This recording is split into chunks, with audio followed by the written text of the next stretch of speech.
it's an indication of the seriousness of the times that we've stepped into. Mom and Sherry and I were talking yesterday about how it just seems like there's been a ramping up and not an enhancement, but a stepping up of how intense the times are. And it seems to come in waves. It seems like there's suddenly like a very intense time, almost like shock waves after an earthquake. And you have some that are lesser, and then you have some that are more intense. But right now, there's really no time that's quiet. I compared it to Mom to when we used to travel down to Washington, D.C. for Kufi in the beginning. You always would travel down there and you hit the Washington Beltway. And you can always sense the shift in the spiritual atmosphere. And there's an intensity of that area as you step in. It's like you're going into a battleground. Life in general seems like that right now. It just seems like there's that intensity of awareness of the war between kingdoms that's constantly going on. And there is an escalation of it because we are coming to the end times. Even what just happened in our backyard last weekend, the Satan Con that took place. I don't know how many of you saw any of the videos that came out of it, of the opening ceremony of this event where they rip up the Bible and blaspheme the name of God, and they're calling down curses on the Bible and stuff, and ripping it up and making their hands into the form of horns and worshiping Satan. And a lot of people in the media reported on it as, oh, they're harmless. This is just, they don't really believe in Satan. They're just doing their thing. They're harmless. The Christians were overreacting by coming to pray and stake out there. But there is that's exactly what the enemy wants you to be, is in a place of non-awareness of his tactics and of the seriousness of it. Okay, you go down to Haiti or you go into somewhere in Africa and you ask them how real these things are. They take it seriously because they've seen the power of darkness at work. They know that the enemy, when people yield to him, has power to do things. And they're not going to they look at us and like, why in America do Christians celebrate Halloween? Why is there such a losing the edge of awareness? Why is there a relaxing of the standards that we're supposed to be holding to? And as you start relaxing that and start allowing things like that and Harry Potter and all these things, oh, well, it's not that bad, you become desensitized. And as you become desensitized, you find yourself in the middle of the enemy's camp without weapons to protect yourself. And that's what's going on in this nation. There's a constant battle. Jonathan Cahn talks about the battle where there's the return of the gods. The ancient gods have returned in different forms. They're called different things, but they're very much alive in this day, in this age. And what we are fighting against is not people. Paul's words couldn't have been any more true than today. We wrestle not against flesh and blood. It's not the people we're fighting against. It's the people we're fighting for. The battle is over the souls of people. And the enemy wants to take them captive. But in order to know how to face our enemy, we have to know, number one, how he operates. And we have to know what we need to do to be in a position where he can't take us captive. There's in war, there are prisoners of war. How does that happen? If they go into a place where the enemy can take them, and it's usually not an entire platoon of soldiers, it's usually they try to pick off one here, and take them captive if they can. But we need to be cognizant of the battle that's going on around us. We need to be aware of the battle. And I know that we've been on this kind of serious vein for a while. And the thinking can be, well, when can we move on to something that's a little bit nicer? Can we move on to like, everything's going to be good in your life and prosperity and all that? And trust me, as pastors, we have that pull of, I would just like to preach a nice, feel-good message. But there's there's times when we try to move into that and there's no release. There's no, like, okay, you're going to get a feel-good message all around. There's many ministers that are going to preach to you about prosperity. There's going to be those who preach to you about living in the goodness of God, which all those things are a reality. But we need to be very aware of the seriousness of the times that we're in. You know, and if we sound repetitive, you know, Brother Hagin preached on faith, and people used to ask him, when are you going to stop preaching on Mark 11:23? He said, I'm going to stop preaching on it when you get it. And he spent his entire earthly ministry here preaching on Mark 11:23. But as you start hearing these things, it's the Word of God is meant to be like a sharp two-edged sword. It's meant to penetrate. There's some times when, depending on how hard the surface is, it takes longer for that to penetrate. And after repeated times of it pressing on that point, eventually it reaches that breakthrough point. And that's when you have that aha moment. All of us have had that when you're reading a scripture. And you may have read that scripture for, I don't know, a zillion times before. And suddenly you have that revelation that, oh my goodness, I see something in it I never saw before. That's when it becomes rhema. And that's when it becomes alive to you. And when we realize the seriousness of the times we're in, that doesn't mean we walk around with a gloomy look on our face. That doesn't mean that we can't have fun. That just means that we're constantly aware that what? We're constantly aware that we're not just civilians in the midst of this world. That we are in the world, but we're not of the world. That we can't truly come down to the level and just, oh, we're just going about our life without any awareness of this spiritual realm. You know, just like with the SatanCon event that took place, even though that's ended, there's still residue in the atmosphere. Yep. There's still a battle going on in the spiritual realm where we still need to stand. We still need to stand strong as Christians, decreeing and declaring and taking authority over things, because they did release stuff into the atmosphere. And, you know, just because that's done and over with doesn't mean there's not going to be residue still trying to impact people and places. Mm-hmm. So we need to be still aware and on guard. Mm-hmm. You know, just like Jordan was just saying, we need to be making sure we have this awareness every single day. Mm-hmm. Life's no longer tiptoeing through the tulips. Okay, it's not a walk in the garden.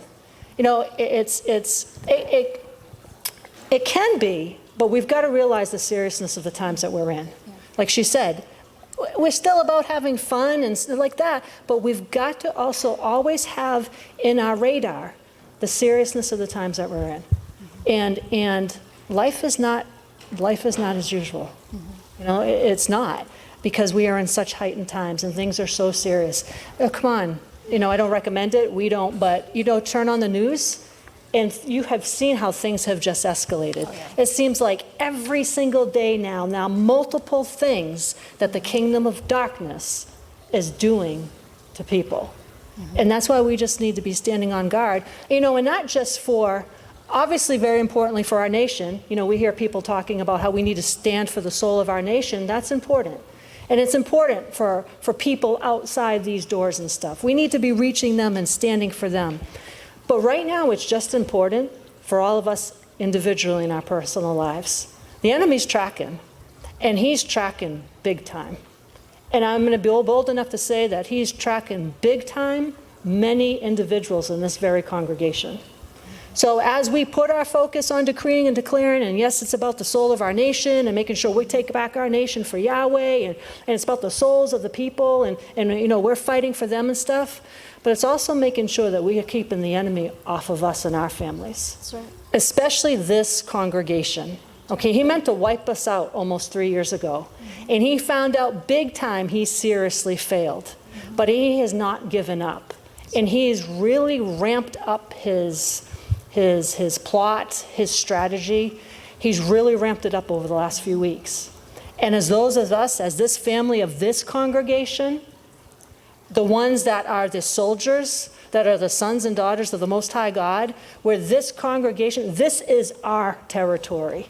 This is our ground. This is our vision that we've taken from Dad, and we'll make sure it continues to go forth. And there's no enemy in hell. There's no demon in hell that's going to wipe that out. Right. But we need to stand strong knowing who we are and whose we are.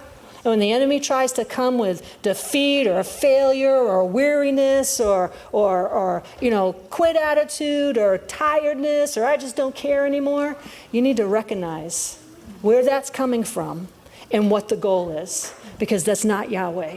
That's not Yahweh. Because the truth is, we are strong in the Lord and the power of his might. The truth is, we are more than overcomers. The truth is, we are quitters. And we are not quitters. We are winners. The truth is, we do care. Okay? We have the heart of Yahweh. And like I said, most importantly, right now, we need to be guarding ourselves. We need to be guarding one another. We need to be guarding ourselves and be guarding our family. Because the enemy really, really means business right now. He's out for good. The enemy comes to steal, kill, and destroy. But Yeshua came so that we'd have life and have it abundantly. Just for ourselves, but as for as many as we can take with us. And we've got to take these times seriously. And like I just said, it's not tiptoeing through the tulips anymore. It's not laying on the beach with an iced tea in your hand, sunning yourselves. Okay, it's serious times. And now, we're going to talk more about this as it goes on, but, we have to keep ourselves in a place where we are in a position for Yahweh to protect us and to bless us. To keep the windows of heaven open over us so that the blessings continually come down on us. And no weapon formed against us shall prosper. Whatever the enemy tries to do, what the enemy meant for harm, Yahweh always turns around for good. That's right. Well, we got to realize, kind of not necessarily that you're always like, woohoo, I'm so happy I'm being attacked, yay! Well, think about it this way, though. If you weren't doing something for the kingdom of Yahweh, he wouldn't bother with you. If you're facing something, it's because he feels you're a threat. And you know what? Show him you're a threat. Show him who you are and whose you are and what you're made of. And that he picked the wrong individual to mess with. He picked the wrong camp to mess with. Amen?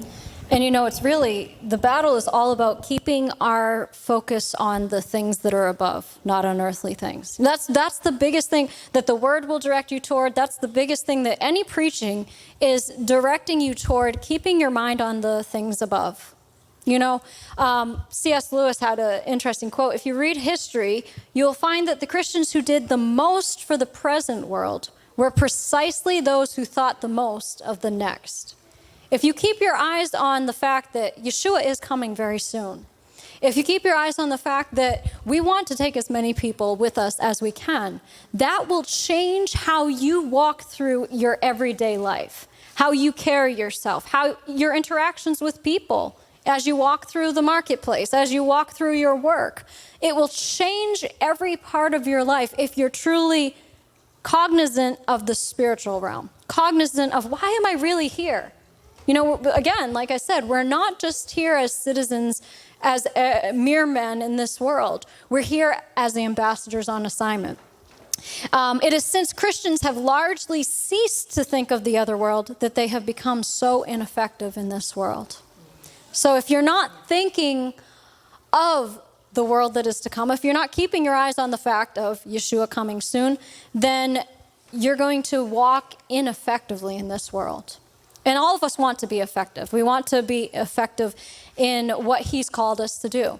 And so throughout the word, throughout teachings, and you're hearing it more and more from ministers. I hear it on the Victory Channel all the time, where people are giving warnings. And what is the purpose of a warning? It's so that you know what to do and you know what not to do. Like they're warning, there's danger outside. Don't go out that door. Well, it's to keep you from getting hurt. That's the purpose of warnings. It's not to restrict your life. It's not to control you. It's to keep you from getting hurt. But to kind of lighten things up a little bit, I found this list of really kind of strange warnings that are on things. You ever pick up a container and see a warning label on it? It's like, why did they even have to write that? But then you stop and you think, because they put it on there, that means somebody tried to do it. That's even scarier, okay? You know, in the society that we live in today, people just, I don't know, it seems like it's the dumbing down of society where you have to tell people not to be eating Tide Pods and stuff, you know? I don't know. But here's a list of warnings. So vanishing ink, a warning on the label on that, it should not be used for signing checks or any legal documents. Yeah, no kidding. A label on a baby stroller warned, remove child before folding. Who tried to fold up the stroller with their child in it, okay? A car, you know, the window sunshades that you put in your car, do not drive with the sun shield in place. Yeah, no kidding, what are you gonna do, hang out the window? Like, you think that would be obvious. A brass fishing lure with a 3-pronged hook on the end warns, harmful if swallowed. The label on a bottle of drain cleaner warns, if you do not understand or cannot read all directions, cautions, and warnings, do not use this product. Okay. On a label on a scooter, this product moves when used. Yeah. A 12-inch rack, and these are real labels on real products. A 12-inch rack for storing CDs.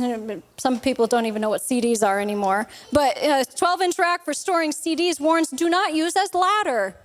A cartridge for a laser printer warns, do not eat toner. We had one of those at home. Who would eat the toner?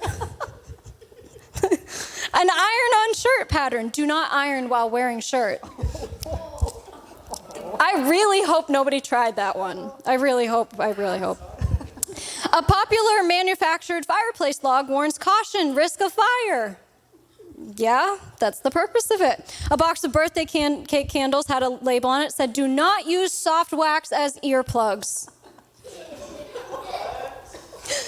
Like, really? Like, what? Why? A label on a washing machine said, do not put any person in this washer. Yep. A wheelbarrow, not intended for highway use. That creates a really funny picture. Like, I've never seen a wheelbarrow that's even rated for 65 miles an hour, but if you find one, let me know. Electric carpenter's drill. This product is not intended for use as a dental drill. Please don't try that. Please don't try that. But, you know, the warnings can be funny, but they put them on there for a reason. They put them on there because maybe some people have been dumb enough to try it. You know, there was one warning label on a hairdryer that said, do not use while sleeping. So I don't know if there's like an epidemic of sleepwalkers who dry their hair while they're sleeping or what, but some labels make you say, okay, really? You had to tell me that. Even a coffee cup that says, this beverage is very hot. Like, yeah, I ordered hot coffee. You know, why does it need to say this is very hot? It's all to prevent somebody from suing them because it was so hot. But the whole point of warnings is to keep you from getting hurt, to keep you from misusing a product or misusing something, using it against its normal intended use. Like there's a particular reason why you have this product, and if you use it in such a way that is not what it was manufactured to do, it could be dangerous or deadly. Even common products, even something that's like, there's nothing dangerous about this product. Well, yeah, that's true if you use it correctly. And the purpose of the warnings that are given in the Torah are so that we use life properly. They're so that we can walk through situations that may not be deadly in and of themselves, but if we handle them the wrong way, it could cause things to go wrong in our lives. The whole purpose of the warnings is because people are careless, and if there's no warnings, they don't know how to properly use it. Okay? And so we're going to be getting into the Torah portion a little bit today. We're not going to really read it, but we're going to kind of give an encapsulated version. This is one of the Torah portions that can be one of the more difficult ones. It can be one of the ones that you look at And there can be a lot of questions that come out of it of, why did Yahweh say this? Why is this important? Why? I mean, we know that any word that he says is important. It can be one of the ones that people from the outside can look at and say, well, God does not, he's so judgmental. He doesn't like certain people. Why is he so particular? It's ridiculous. These little details that he writes in there, what is the big deal? But we're going to look at a little bit of a deeper we're going to take a little bit of a deeper look into why he has these things in there and what their purpose is. So let's turn to Leviticus 22. And we're going to start out, like Jordan was saying, about how, there's warnings to protect us in life. Well, there's warnings all throughout the Word. There's rules, so to speak, laws that Yahweh's given to make sure that we're walking successfully, to make sure that we're walking the way that we should walk. He knows all things. So he's going to tell us not to do something because he knows there's a reason. If you go and do that, that could harm you. That could cause something to happen that you don't want necessarily happening in your life. So Leviticus 22, let's go to verse 31. We're just going to read verse 31 and 32. And it says, so shall you heartily accept my commandments and conform your life and conduct to them. I am the Lord. Neither shall you profane my holy name, applying it to an idol or treating it with irreverence or contempt or as a byword, but I will be hallowed among the Israelites. I am the Lord who consecrates and makes you holy. So in that first part in verse 31, where he says, heartily accept my commandments and conform your life and conduct to them. This is where it comes down to, and like Jordan was saying, we've been on this vein for a while. Well, there's reasons why we're on certain veins for a period of time, and it's for such a time as this. So needing to conform our lives and conduct to them, we need to be living at a higher standard. We've heard moms say this to us many, many times. But there's a reason for it. We're just not normal, casual people of the world. Okay, we're sons and daughters of the Most High God, and we've been called to a higher standard. This book, this Bible, is our guide to be living at a higher level. It's our guide on how to live right, to live like Christians and not like the world. So you take this word conform, and it's interesting with the definitions of it. The definitions for conform, first one means to comply with laws and standards. The second one is behave according to certain standards. The third one is to agree to. So I'm going to agree to, you have said this to me, I'm going to agree that's what I'm going to live by. The fourth one is to act in harmony. So everything that Yahweh has put in his word for us, it's to bring things that have been out of order into order. Things that have been out of harmony in our lives into harmony. Things that have been put into chaos, to take it out of chaos and put it into its right perspective, to put it into order. So the biblical definition for conform is an interchange of nature working into the outward life. Everything in this word is meant to change us inwardly, to change us from the inside out. To change our hearts and our minds. Out of the abundance of the heart, the mouth speaks. So what are you putting in your heart? The only thing that should be going into your heart, in through your eyes and your ears, the only thing should be this word, should be what Yahweh has said to us. So we need to realize we are different. We are set apart, and by following these rules, it keeps us protected. Yahweh established his commandments to protect us and to have the blessing operating in our lives. So it says, like I said right here, accept my commandments and conform your life and conduct to them. So it's conforming our lives, it's lining up our lives to him and our conduct, our behavior, our actions, how we're living every day. We're supposed to have it in complete alignment to this word. So living at a higher standard, and talking about how, everything in his word is meant to protect us and bless us if we're following it correctly. Well, how's about some examples? We'll take the 10 Commandments, for instance. So let's actually turn to those. Exodus 20. And Yahweh knows all things. He knows what's at the end of a certain road you may take. He knows, hey, you know what? The bridge is out. Don't go down that road. He knows all things already. And he's already established things to keep us on the right path, to guide us and direct us and lead us in the way that we should go so that we will be prosperous, we'll be protected, we'll have all the blessings flowing in our lives, but not just for us. It's so that we can impact those around us. What good am I if I don't follow his word and I decide to go off down a path and I hear him saying, hey, don't go down there, the bridge is out, and I keep going my own way, and the bridge is out, and there go I off the bridge. What good am I if I'm now not even on this side of the earth anymore to have an impact on people that he's already destined to cross my path? He's already had people picked out for each one of us in here, particular certain people, to come across our paths for a reason. Well, what good are we, or we're not even here to be able to have that intersection take place? And when you think of it, like what we're reading here, these commandments, in the light of what we were talking about with the warning labels, the manufacturer of the product is often the one who knows best how that product is meant to be used. Yahweh's the creator of everything that exists. He's the creator of life. He's the creator of the earth. He's the one who knows the end from the beginning. He's known everything from eternity to eternity. And I think he's the best one to know how we should walk this life. Even if some of the commandments, you look at some of the commandments and you might say, well, I don't understand it. Well, just not understanding it doesn't give you a right to not follow it.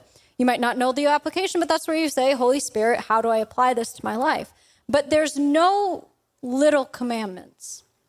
Yeshua said in Matthew 5:19, whoever breaks or does away with or relaxes one of the least important of these commandments and teaches men to do so shall be called least important in the kingdom of heaven. But he who practices them and teaches others to do so shall be called great in the kingdom of heaven. So if you follow the manufacturer's handbook, you'll have the best result with the product. If you follow the handbook on life, your life will end up being the best it could be. So with the 10 Commandments, and also just to add this in, we just came out of yesterday.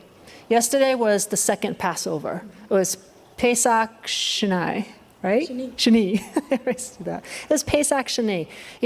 He's always remember, he's the God of second chances. Now think of that. Pesach, Passover, one of, if not the biggest feast that Yahweh set before his people. Okay, Passover, the first one. Hey, get it right. Come to me. All the stuff that surrounded Passover. But then he gives a second Passover. If you missed the first one, the biggest one of the most important feasts that he has set. But he's such a good God.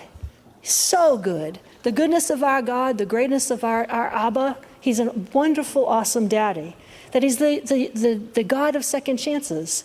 And he's like, if you missed that first one for whatever reason, if you weren't yourself prepared or ready or whatever, I'm giving you another chance. I'm giving you the second chance to come to me and get it right. And he's the God of the second and the third and the fourth chances, chance after chance. And he does not ever run out of mercy, but he runs out of time. And that's what we've got to keep in our thinking. So anyways, Exodus chapter 20, verse 1. Then Yahweh spoke all these words. I am the Lord your God, who has brought you out of the land of Egypt, out of the house of bondage. You shall have no other gods before or besides me. You shall not make yourself any graven image to worship it, or any likeness of anything that is in the heavens above, or that is in the earth beneath, or that is in the wet water under the earth. Now remember that all these things, these are set to protect us. These are set to bless us. You do this, and I will do this for you. You don't put any other images before me. I'm the true God. Why? Because any other image is going to lead you down a bad road. Any other image is going to open doors in your life that you do not want opened. You keep your eyes focused on the one and only true God. Verse 5, you shall not bow down yourself to them or serve them, for I am the Lord your God. For I, the Lord your God, am a jealous God, visiting the iniquity of the fathers upon the children to the third and fourth generations of those who hate me, but showing mercy and steadfast love to 1,000 generations. Okay, catch that. 1,000 generations. You and your children and your children's children and your children's children's children, children. It goes on and on and on. Okay, 1,000 generations. You shall not use or repeat the name of the Lord your God in vain, that is lightly or frivolously, in false affirmations or profanely. For the Lord will not hold him guiltless who takes his name in vain. Verse 8, earnestly remember the Sabbath day, to keep it holy, withdrawn from common employment and dedication to Yahweh. 6 days you shall labor and do all your work, but the seventh day is a Sabbath to the Lord your God. In it you shall not do any work, you or your son, your daughter, your manservant, your maidservant, your domestic animals, or the sojourner within their gates. For in 6 days the Lord made the heavens and the earth, the sea and all that is in them, and rested the seventh day. That is why the Lord blessed the Sabbath day and allowed it, set it apart for his purposes. All right, the Sabbath. What is that? It's for us to get rest. It's for us to be with him, to rest in him. Rest, I'm not going to get off on the thing of rest, but that's a whole other sermon. But nowadays, rest is a huge, huge thing. We need to be making sure we're resting, getting proper rest, not just physically, but we need to be making sure we're resting ourselves mentally and emotionally and spiritually. And this is a blessing for the Sabbath. You know, it's interesting because when you look at this, talking about, like Yeshua said, that you do the commandments and teach others to do so. Well, he is our ultimate example. Yahweh set the example, and that's what he's saying in this passage. He's saying, well, I made the heavens and the earth in 6 days, and I rest on the seventh day, so I want you to do the same thing. These are my traits. This is what this is about. These commandments, these mitzvot, these are my traits, so I want them to be your traits as well. I want this to be something that's part of your life because it's part of my life. And if you look in the Torah portion for this week, it also talks about the Shabbat and it talks about the festivals, and it goes into all the moedim. Interesting, because we call them festivals, but they're not festivals, they're moeds, they're appointed times, they're dates on God's calendar where he's set it aside to specifically meet with you. You know, and it's like, if you think of it like a husband and wife, they have a date night, they go out to a special restaurant and all that. You might see each other every day, but there's a special day where you can just turn off everything else and focus just on the two of you. If the wife was to not show up for that date, that would be insulting to her husband. It would be you stood him up. You didn't show up when he had that time set. And that's what the Moedim, that's what the Sabbath is about. It's like our wedding band. If you saw a man who just regularly every day would take off his wedding band for a certain amount of time, go about his work, you might wonder, why do you have to take off your wedding band? Why do you have to remove the sign of the covenant that you're married? That's how we are shown to be set apart from the world. Sabbath marks us as being set apart from the world. It marks us it actually puts us out of step with the world, really. If you think of it, most people are doing a lot of stuff on Saturday. It's like, oh, that's when all the ball games are. That's when children's activities are going on. That's when people have yard sales. That's what this and that is always going on Saturday. Why do you think it is that Yahweh chose the Sabbath? This is the day I want you to spend with me, because you're going to make a deliberate step away from everything else, and you're dedicating it to him. But it makes the world know who your God is. If you are taking children to ball games on Saturday, even if you know it's the Sabbath, you take children to ball games or something, then you are showing the world that this is your God, not him. Who your God is is displayed in your actions, not what you say. And it's in the midst of a world that mocks the Sabbath. Exactly. There's many that mock what the Sabbath is. That's right. But for those of us who are set apart and obey and honor the Sabbath, we stand as a high representation, a marker of, no, this is what Yahweh has said, and this is the one day that we will keep it holy. We will keep it set apart. We will not allow the world to come in and infringe on this set apart holy day that Yahweh has created for us. It's the tithe of the days. Yeah, right. It's like you're giving your tithe of the days, not just your tithe of your income, not just the tithe of this. You're giving a tithe of your time to him. 1 out of 7 days belongs to him. Verse 12, regard, treat with honor, due obedience and courtesy your father and mother. Now, in this one, catch it. He says right here, the blessing that's attached to it. Okay, so obey your father and mother. Why? That your days may be long in the land the Lord your God gives us. Right? So we obey our fathers and our mothers. We obey our parents so that we will have long lives on this earth. Well, the children will have long lives on this earth, but all of us. Doesn't go away when you get older. Nope. Verse 13, you shall not commit murder. Well, that's kind of self-explanatory. That's one of those warning labels that you have to say that. Yeah, right. Well, you shall not commit adultery. Verse 15, you shall not steal. Verse 16, you shall not witness falsely against your neighbor. You shall not covet your neighbor's house, your neighbor's wife, or his manservant, or his maidservant, or his ox, or his donkey, or anything that is your neighbor's. Now all the people perceived the thunderings and the lightnings and the noise of the trumpet and the smoking mountain, and as they looked, they trembled with fear and fell back and stood afar off. And they said to Moses, you speak to us and we will listen, but let not Yahweh speak to us, lest we die. And Moses said to the people, fear not, for Yahweh has come to prove you, so that the reverential fear of him may be before you, that you may not sin. That's why he set these things before them, so that they would not sin. Because what happens? Sin is destructive. When an individual falls into sin, it's destructive. It destroys families, it destroys lives, it can destroy finances, whatever, depending on the sin and what type it is, it's destructive. And it can do major, major things, bad things to an individual's life. So how about tithing? So let's go to Malachi 3:10. Our one of our main go-to tithes and offering scriptures.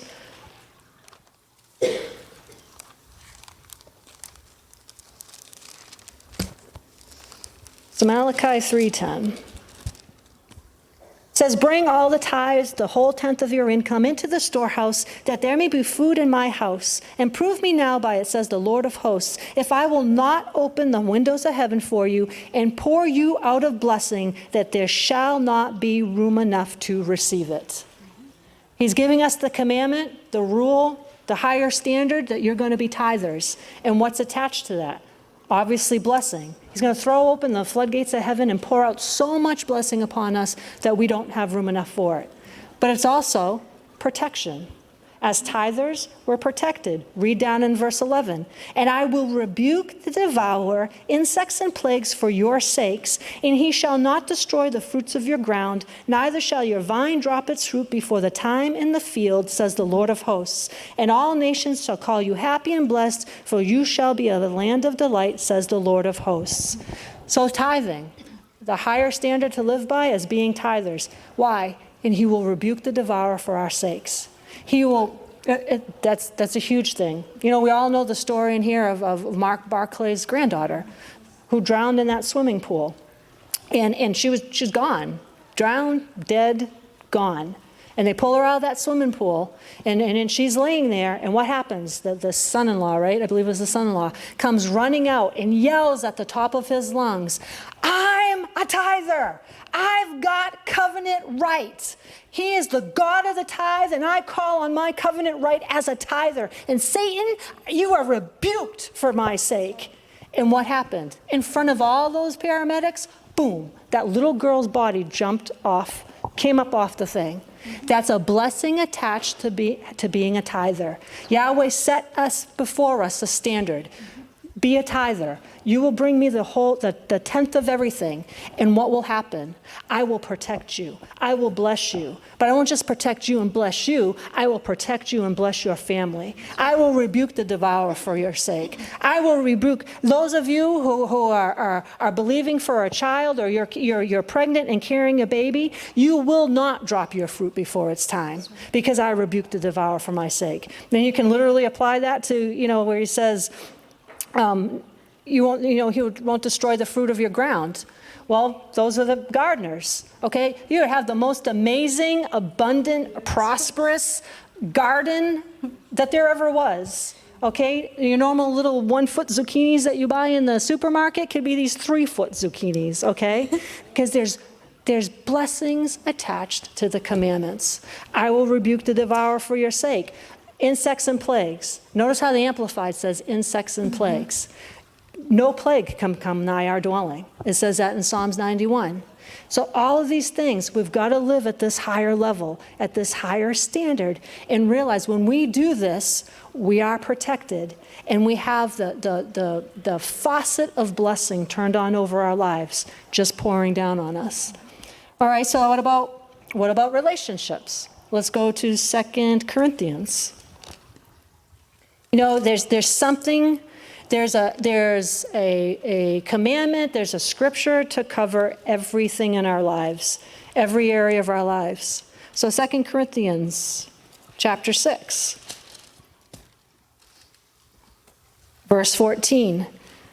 And he says right here, do not be unequally yoked with unbelievers. Do not make mismated alliances with them or come under a different yoke with them, inconsistent with your faith. For what partnership have right living and right standing with Yahweh with iniquity and lawlessness? Or how can light have fellowship with darkness? What harmony can there be between Yeshua and Belial, the devil? Or what has a believer in common with an unbeliever? What agreement can there be between a temple of Yahweh and idols? For we are the temple of the living God, even as he said, I will dwell in and with and among them, and will walk in and with and among them, and I will be their God, and they shall be my people. So come out from among unbelievers and sever yourselves from them, says the Lord, and touch not any unclean thing, then I will receive you kindly and treat you with favor. And I will be a father to you, and you shall be my sons and daughters, says the Lord Almighty. Well, there's another one right there. He's saying to you, do not be unequally yoked with unbelievers. Do not match yourself with an unbeliever. This carries relationships. Now, this verse a lot of times is used with marriage, with husband and wives, but this could be any type of relationship. Okay? Don't unequally yoke yourself with someone that does not stand with what you stand with. Why is he telling us that? To protect us. How many times has someone gotten off in a wrong relationship? How many times has the devil presented an individual to another individual, saying this, they look good, the blah, blah, blah, blah, and down the road, it was one of the biggest mistakes they've ever made, because they didn't abide to do not be unequally yoked with an unbeliever. There's a reason why Yahweh has said that. He knows the end from the beginning. He knows all things. He knows the end of that road before we even get to it. He knows every person that the enemy has sent into our lives. He knows that they're from the enemy. He knows beforehand, hey, you get into this relationship, it's going to be destructive. He knows all these things. So beforehand, like Jordan said, he warns us. Do not be unequally yoked with unbelievers. Don't get yourself messed up with the wrong crowd. Don't hang with the wrong group. You become like who you hang around with. And that's one of the biggest targets with our young people. There's so many young people that we've counseled, and it's been like, be careful who your friends are. Choose your friends wisely. Don't just hang around with whoever and whatever. Okay, choose your friends wisely, because there's bad characters out there, and bad characters can corrupt. They can definitely corrupt, okay? So there's another one right there. Like I said, do not be unequally yoked with unbelievers. Let's do one more. Let's turn to Colossians.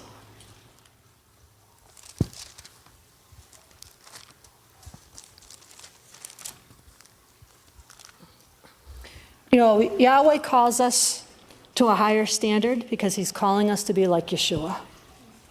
We were made in his image and his likeness, and we're supposed to be living just like him. So Colossians chapter 3. There's so much in this chapter that he says for us to do with, not do and do with certain things. Start in verse 1. If then you have been raised with Yeshua to a new life, thus sharing his resurrection from the dead, aim at and seek the rich eternal treasures that are above, where the Messiah is seated at the right hand of Yahweh. And set your minds and keep them set on what is above, the higher things, not on the things that are on the earth. Jordan was just talking about that. Keep your sights set on what is coming. Keep your sights set on the higher things, because that's what's going to cause us to be successful. Verse 3, for as far as this world is concerned, you have died, and your new life, real life, is hidden with Messiah in God. When the Messiah, who is our life, appears, then you will also appear with him in the splendor of his glory. Verse 5, so kill, deaden, deprive of power the evil desire lurking in your members, those animal impulses and all that is earthly in you that it is employed in sin, sexual vice, impurity, sensual appetites, unholy desires, and all greed and covetousness, for that is idolatry. It is on account of these very sins that the holy anger of Yahweh is ever coming upon the sons of disobedience, those who are obstinately opposed to the divine will, among whom you also once walked when you were living in and addicted to such practices. But now, put away and rid yourselves completely of all these things: anger, rage, bad feeling toward others, curses and slander, and foul-mouthed abuse, and shameful utterances from your lips. Stop it there for a minute. Why is he saying to us, get rid of anger? Anger can be destructive. Anger can be very destructive.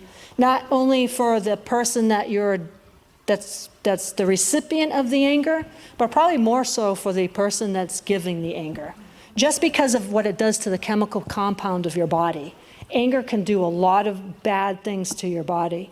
Verse 9, do not lie to one another, for you have stripped off the old self with its evil practices and have clothed yourselves with the new spiritual self, which is ever in the process of being renewed and remolded into fuller and more perfect knowledge upon knowledge after the image, the likeness of him who created it. Jump down to verse 12. Clothe yourselves, therefore, as Yahweh's own chosen ones, his own picked representatives, who are purified and holy and well-beloved by Yahweh himself, by putting on behavior marked by tender-hearted pity and mercy, kind feeling, a lowly opinion of yourselves, gentle ways and patience, which is tireless and long-suffering and has the power to endure whichever comes with good temper. Be gentle and forbearing with one another, and if one has a difference, a grievance, a complaint against another, readily pardoning each other, even as the Lord has freely forgiven you, so must you also forgive. And above all these, put on love, and enfold yourselves with the bond of perfectness, which binds everything together completely in ideal harmony. And let the peace, soul harmony, remember that was one of the definitions of conform. One of the definitions of conform was to act in harmony. Let the peace, soul harmony, which comes from the Messiah, rule, act as umpire continually in your hearts, deciding and settling with finality all questions that arise in your minds in that peaceful state to which as members of the Messiah's one body you are also called to live, and be thankful, appreciative, giving praise to Yahweh always. I'm going to stop right there. But this is the part, it's living at a higher standard. And all these things that he said, like in verse 9, do not lie to one another. Why would he say that? Do not lie, because lying is destructive. Lying can cause mistrust and friction in a relationship. Especially think about, there's one person that you trust more than anything, and something happens in that relationship, and you found out they lied to you about something. That's I don't know what other word to use. I mean, that's a hard thing to chew. It's hurtful. It's tough. It's rough. And it's one person that he thought, oh, they would never lie to me. They're always upfront and honest. And you find out, and it's like, that's destructive to a relationship. So he says, do not lie. Why? To protect us. to protect us, to protect relationships from being destroyed. We're called to be people of honesty, people of integrity, no matter what the cost. You know, we hear, even in the Bible says somewhere, you know, even if it's to your own hurt, you do good. You be honest. You be who you're supposed to be, even if it's to your own hurt. So, you know, like in these times, we need to be living at a higher standard. We need to be living, upping our level and being at this higher level and living the way this word tells us to live, especially in these times right now. The world's got to know that we are set apart, that we're not like them, that we live a different way. You know, like Mom taught us long ago, others may, we may not. Others may, we may not. And for these times that we're in serious, serious times. And this is all to help us to get it right, to stay on the right path, to stay protected from the enemy, because the enemy is right on the edge of that path. He's lurking, he's waiting for one tiny little mess up to try to come in. And you know, but we have a good, like I said, we have a good God. What does he say in his word? If you confess your sins to me, I am faithful and just to forgive you of your sins and to purify you from all unrighteousness. So if there is something that's happened, you quickly run to him and repent. Quickly run to him, repent, and get yourself back under that covering of his protection and blessing. Let's turn back over to Leviticus chapter 21 real quick, because I want to take a look at this with a little bit of a different aspect, because there's specific people that Yahweh's addressing in these commandments. Leviticus chapter 21, starting at verse 1, the Lord said to Moses, "Speak to the priests, the sons of Aaron, and say to them that none of them shall defile himself for the dead among his people by touching a corpse or assisting in it, preparing it for burial, except for his near kin, for his mother, father, son, daughter, brother, for his sister, a virgin who is near to him because she's had no husband. For her he may be defiled. He shall not even defile himself, being a bereaved husband, his wife not being his blood kin, or being a chief man among his people, and so profane himself. The priests shall not shave the crown of their heads, or clip off the corner of their beards, or make any cuttings in their flesh. They shall be holy to their God, and not profane the name of their God. For they offer the offering made by fire to the Lord, the bread of their God. Therefore they shall be holy." When you go down through all these, the rest of the passage, you can read it on your own. But when you look through this passage, it's giving a very strict layout of how priests are supposed to act and how they're supposed to behave and what they're supposed to do, what they're supposed to not do. But you see this phrase repeated around that you will not touch the unclean thing. You will not eat of the unholy things. You're not going to be participating in things that are unholy because you're priests. It's automatically setting them apart from the people. Think about it. The nation of Israel is set apart from all the other nations of the world. They're to live different than the world. But then in the midst of that nation, he has people who are priests who are supposed to live even differently than the people of their own nation. The dictionary definition of a priest is one especially consecrated to the service of a divinity and through whom worship, prayer, sacrifice, or other service is offered to the object of worship, and pardon, blessing, or deliverance is obtained by the worshiper. So he's referring to these things specifically with priests. They have to hold to a higher standard than anybody else. And some of the things that you see in this, it's like, well, he can't even go near a dead person if it's somebody who's related to him, unless it's these certain people. But when you look at these commandments, what you have to do is step back and say, what was Yahweh trying to give the picture of? There's a reason for every commandment. There's a reason why he's telling the priests to do stuff. So the priesthood is an example. It's meant to be an example of what life would be like without sin or death. They're supposed to be, this is obviously before Yeshua came and everything, and Yeshua is called our great high priest. But they're supposed to be the example of a standard before the people. This is what life can be like if there's no infiltration of sin, if there's no death in it. This is how it's supposed to be. And you see that throughout the word, that Yahweh always had that example set up before the people so that they could remember what life was supposed to be like if Adam had not sinned. Really, when you think of it, Adam was the first priest.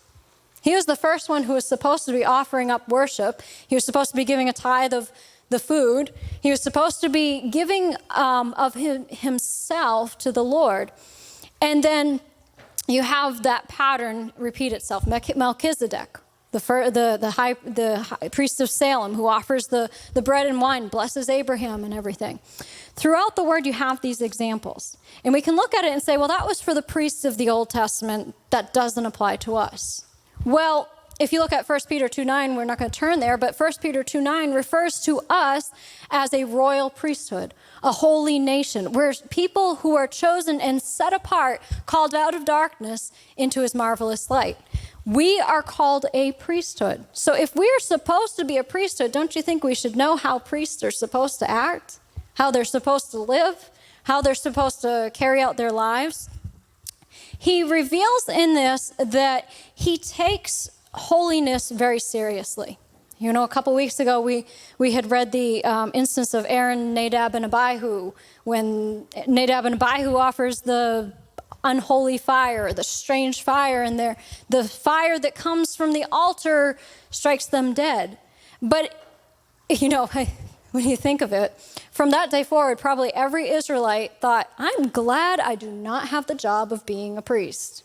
You know, it would be like one of the world's most dangerous jobs now. You think of like people you see cleaning skyscrapers or something. That would have been the skyscraper cleaners of the ancient days. Like, you'd better make sure you have it right. Otherwise, that's why they had bells on the bottom of their garments. If you happen to, the bells stop ringing when you're in there offering the sacrifice, we better pull you out by your cord, because we knew that you touched something that was unclean.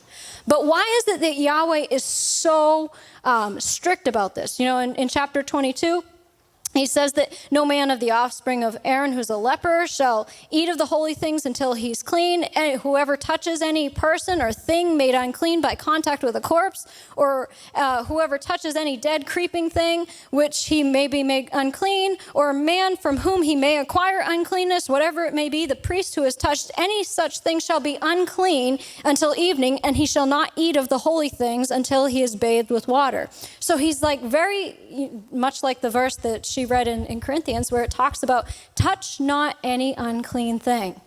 Like, don't even touch it, because that can get on you. Haggai 2:12-14 says, if one carries in the skirt of his garment flesh that is holy, because it has been offered in sacrifice to God, and with his skirts or flaps of garment he touches bread or wine or oil or any kind of food, does what he touches become holy, dedicated to God's service exclusively? And the priest answered, no, holiness is not infectious. Then said Haggai, if one who is ceremonially unclean because he has come in contact with a dead body should touch any of these articles of food, shall it be ceremonially unclean? And the priest answered, it shall be unclean. Unholiness is infectious. It's like that whole thing that a bad apple spoils the bunch. You know, the whole idea of, I'm going to send my children out into this school system so that they can be a witness to the people around them. Well, adults have a hard time even doing that in our areas. Do you have a hard time standing up for the Bible and standing up for Yeshua and standing up for the things that are right as an adult? And as a child, you go and put them in there, and they say, well, they're going to make everybody around them be turned and be changed and be good. That's not usually how it happens. Like she said, you got to be careful who you hang around with, because you become like who you hang around with, and it always drifts to the lowest common denominator. So when he's talking about this, he's talking about not touching anything unclean physically, but it's supposed to be applied spiritually. There's always a spiritual application to the commandments. You know, again, back to what Yeshua said about whoever breaks these commandments will be called least in the kingdom of heaven. Yeshua didn't come to do away with the commandments. He came to write them on our hearts. And you see in the Beatitudes when he's talking about it, and he talks about how if you even look at a woman with an unclean thought, it's as if you committed the act. If you hate your brother in your heart, it's as if you murdered him. So he comes and he says, yeah, the word says this, but I'm making it a matter of the heart. I'm bringing it down to the heart. So literally, anything that you see here, there's a spiritual application as to why it's saying that. You understand? So when he's talking about the different things in the priesthood, this is where people can start looking at it and say, well, Yahweh really is not tolerant of people who have any kind of disabilities. Because in the priesthood, they tell you a list of 12 things. You can go and read it. It's in Leviticus chapter 21.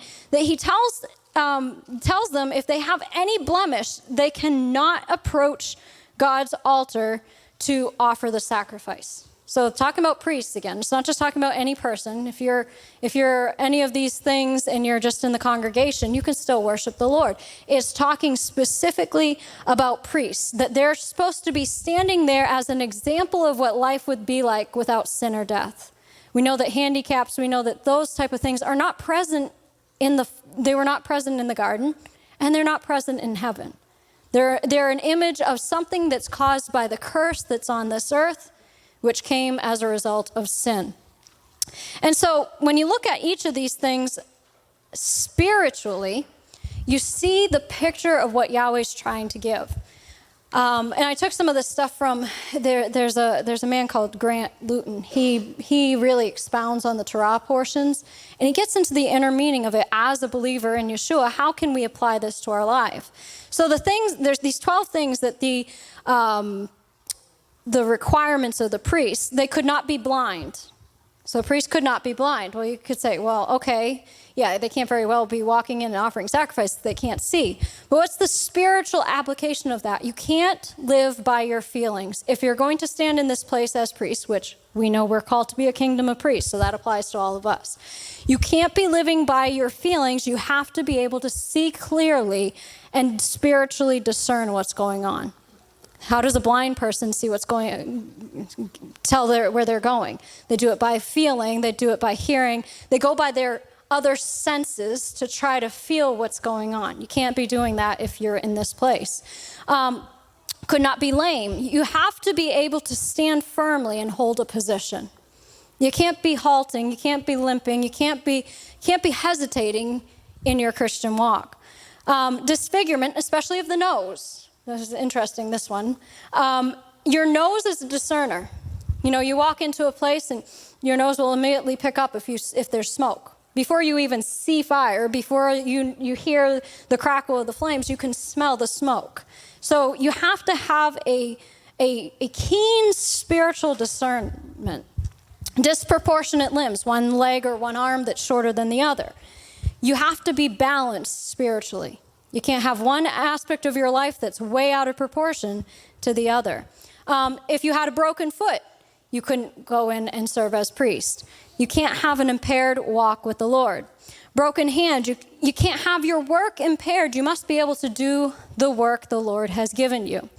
A man who had injured parts, that's all I'm going to say, that has to do with being fruitful. You have to be fruitful. Yeshua calls us to be fruitful in him. If you were a hunchback, you couldn't be a priest. Well, a hunchback has a weak spine that can be pulled down. They're always looking down at the ground. We're called to stand up strong and resist that downward pull. If you were a dwarf, you couldn't serve in the temple. You couldn't serve as a priest. You have to be of full stature. Even Paul talks about how we may start out as babes, but we have to grow to the full stature of the perfect man in Yeshua. So this is a spiritual application to these. If you had crossed eyes or cataracts, you couldn't serve as priest. Well, you can't have distorted vision in life. You have to see clearly what's going on. There's enough people around who have distorted vision spiritually, and they don't understand what's going on. You have to be able to see clearly. If a person had eczema or scabs or leprosy, they couldn't be a priest. Those are all signs of an internal illness. You might see something on the outside, but there's always a deeper cause. It's something that's imbalanced internally that causes that condition on the outside. With leprosy, the rabbis always said that was associated with Lashon Hara. You think of Aaron and Miriam. When Miriam had gotten leprosy, it was after she had spoken against Moses. It's a disease of Lashon Hara. So Yeshua talked about how out of the abundance of the heart the mouth speaks, and how it is not what comes into your body that makes you unclean, but what comes out of it that defiles you. So the whole thing that he is trying to paint a picture of here in this passage is what he expects for priests. Now, to get to the whole thing of, he seems like he's not accepting of people who are disabled. In the end, he says that if there was somebody who was born of the priestly line who has any of these deformities, they were still required to receive the portion that the priest received. So they basically were given like a disability payment. They were required to be fed and sustained and everything. They just couldn't go and serve before him as a priest in that office because they had something that showed the effects of sin and the curse in the earth. You understand what this means? So his whole picture here is about making a big deal of what's a big deal to him, but applying it to a deeper level. When I had said that about in the beginning, that it is the Christians who think the most of the world that is to come, that make the most impact in this world, that's who we're called to be. That's who we're called to be in this day and this age. That's what we're called to walk in. We're supposed to live in a place where we're thinking on things that are above and not just on the earthly things, not just going about our everyday life, and certainly not bending to the culture that is around us. Because the culture is always trying to pull us down. It's trying to pull us one way. We need to be different than the culture. And we need to make sure that we're not letting those things impact us. I thought of this this morning when I was getting a couple of the scriptures together.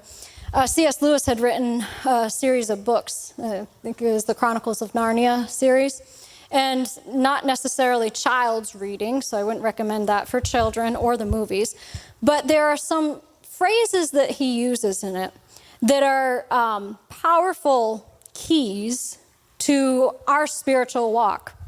And one of them, there's this, they're on this ship, and they're basically trying to go to this land where people are held captive by this mist. You can see the spiritual application to it. It's like it's a picture of us in our journey in this world.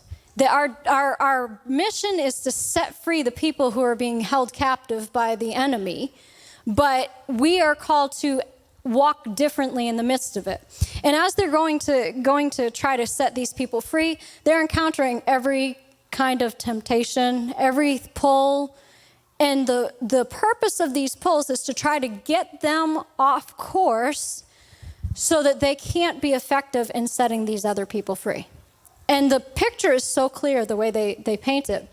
But one of the things they said, be strong, don't give in to temptation. To defeat the darkness out there, you must first defeat the darkness inside yourself.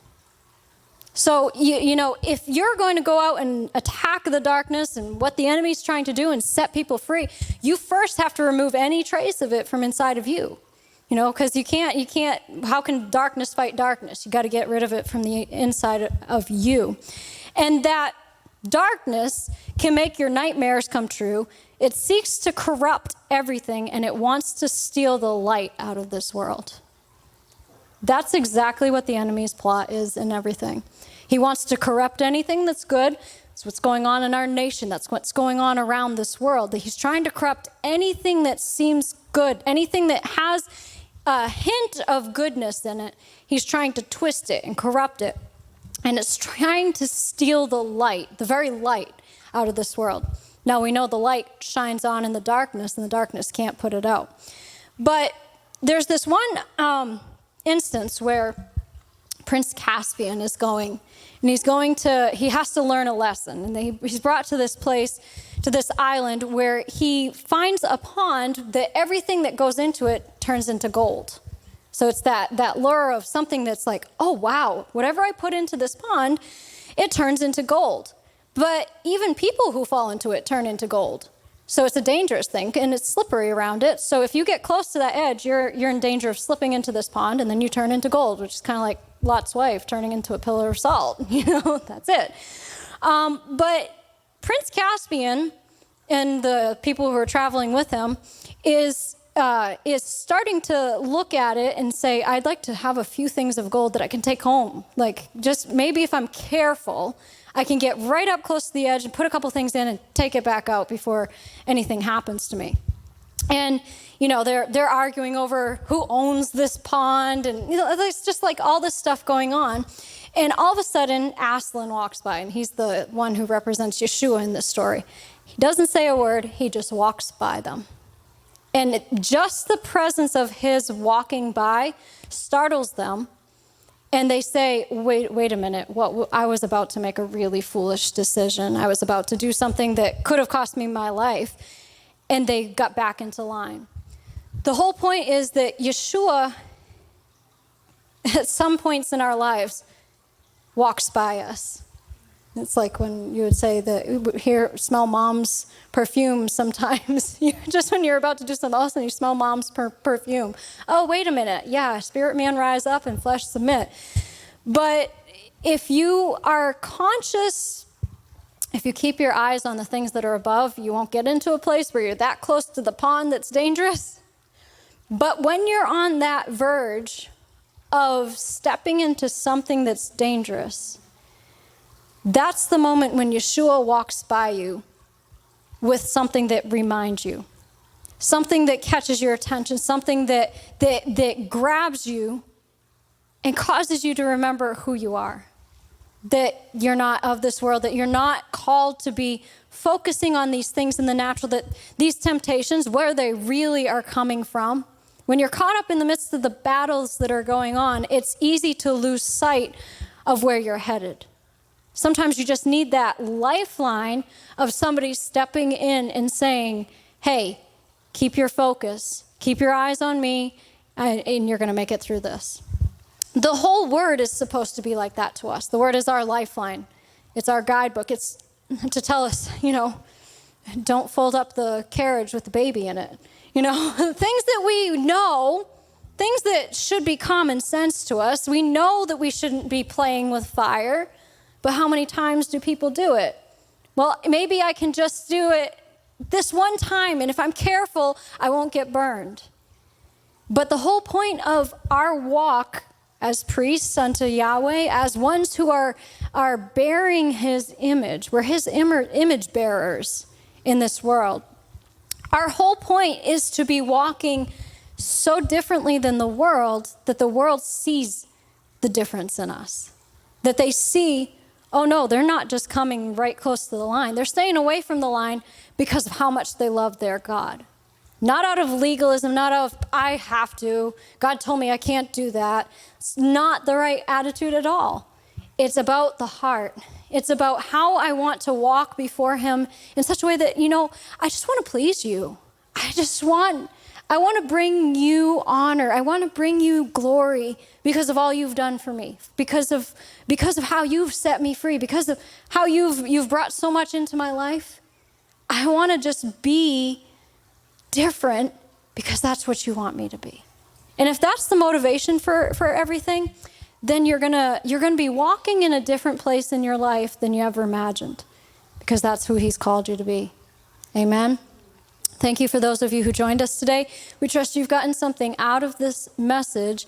We will see you on Tuesday night at 7. Until then, you have a blessed week.